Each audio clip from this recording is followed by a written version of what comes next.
Using Drive in the classroom is a phenomenal tool. It can provide you a lot of opportunities to do different things. However, it takes a little bit of manipulation to get it work exactly the way you want to. Right now, I am in a student email account, or a Drive account rather, and I'm trying to get to the point where they can share documents or files into the shared collection that I've created, which in this case is 7th period English. So right now the student doesn't have anything, so if I create a new document, and we'll just call this one test very quickly. You can't see that I'm writing this, but that's okay. So we'll call this test, and fill it with a little bit of gibberish. That's good.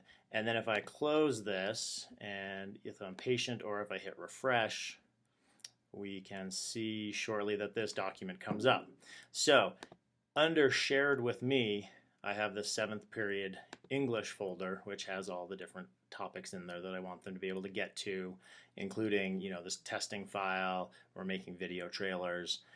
If we come back to this student account and we go to the document that we want to share, if we simply click and drag and drop, nothing happens. It can't be shared into the folders and shared with me. Similarly, if we check it and then we come up here, it's only living in my drive. This is kind of a pain in the butt.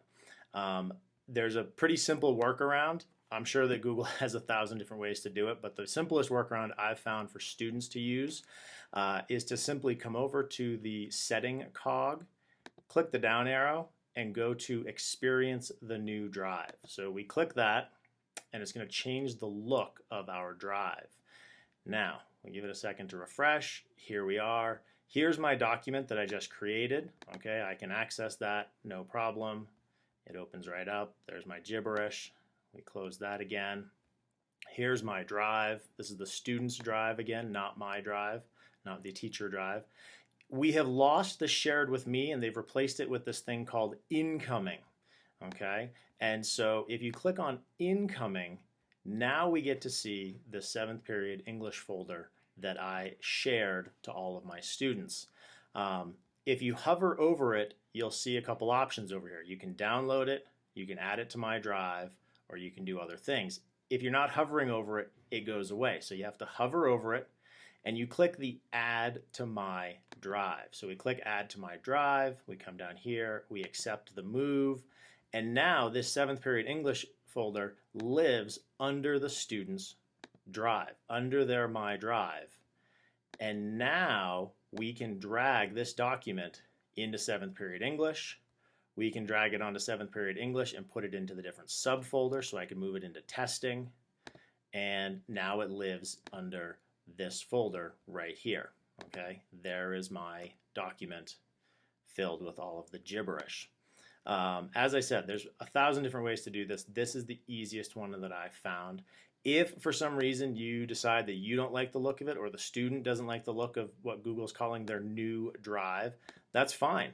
They can come back over to the settings and go to leave the new drive, and they click that, and it comes right back to the old look.